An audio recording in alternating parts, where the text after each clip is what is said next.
مور او پلار د دعا ټیم راشي نو مونږ یې د ځان نه بیل کو د ځان نه جدا کو چې د دعا ټیم راشي نو د دعا نه محروم شو د مور او پلار د ځان نه جدا دا د دوی د جدا کولو ټیم نه دی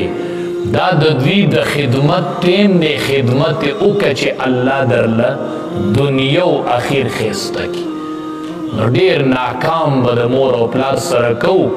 خصوصا چې کله حالت د بوډاوالي ته ورسیږي دا ډېر د امتحان وخت د امتحان خو خپل وړوکوالی یادوه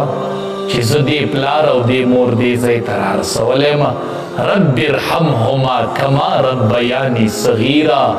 زه داسې رکوټی وم او دې مور او پلار دې ځای ته رارسولی یم زه به اوس د دې پلار خیال ساتم د دې مور خیال به ساتم ځکه چې زه دوی دې ځای ته راورسولم دې ځای ته زه د دوی د لاسه رارسېدلی نو خصوصا د مور او پلار خبرې به برداشت کوو وی دی قاریږي دی مونږ به خبرې برداشت کوو دی ستا ډېرې خبرې برداشت کړي دي ډېرې خبرې دی پلار ستا ډېرې خبرې په وړوکوالي کې برداشت کړي دي دی مور ستا ډېرې خبرې په وړوکوالي کې برداشت کړي دي نو مونږ به یې اوس خبرې برداشت کوو ای به زمی ډېرې خبرې برداشت کړي اکثر چې پلار عمر د پوخ شي او عمر د بوډاوالي شي د مور او پلار نو په معمولي خبره وله بیا جړا ورځي بیا جاړي ډېر زر چې بچې سخته خبره وکړي مور هم جاړي او پلار هم جاړي زه وایم پلاره ته خو ډېر د جرګو سړی وې ته ولې جاړې هغه وایي مولي صاحب ما له جړه په دې وجه راځي چې ما ته کله بچې سخته خبره وکړي نو ما ته د دې بچي د وړوکوالی رایاد شي چې مولي صاحب دا هغه ژبه وه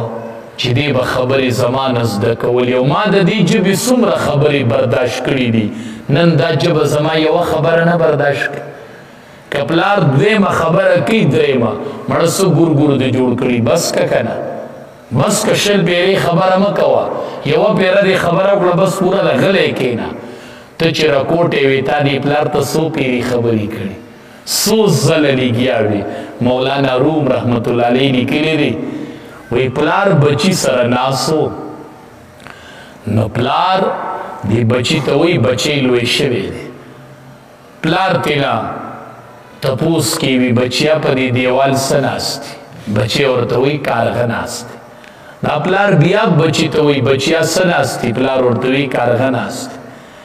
بیا ورته دا پلار وی بچیا څه ناستی نو دی ورته وی پټه پوړون شي خدای دې په سترګو ړوند که خو کارغه ناستې که نه نو دا پلار یې ورته وی بچیا زه نظر مې کار کی دا کارغه اینمه خو ما په تا باندې امتحان کو امتحان کې ناکامه شولې بچیا ولې پلاره وی ته رکوټې وې او زما غېږ کې ناست وې په دیوال کارغه کېناستو تا ماته وی ابو څه ناستي نو ما دې خوله ښکل کړه چې بچیا کارغه دی تا بیا وی ابو څه ناستي دیوال باندې ما دې بیا خوله ښکل کړه چې بچیا کارغه دی تا به تپوس کوه ما به دې خوله ښکلوله چې کارغه دی تا یو کم سل پیرې تپوس کړی او ما یو کم سل پیرې جواب درکړی نن چې زه په درېیم ځل وام څه ناستي نو ته وایي په سترګو ړوند شي خو کارغه ناست نو پلار به بیا جړه پلار له نه ورځي نو پلار وی مولي صاحب ماله ځکه جړه راځي چې دا بچې مې راکوټي وو نو یو به راته وي دا زما ابو دی بل به راته وي دا زما ابو دی بل به راته وي دا زما ابو دی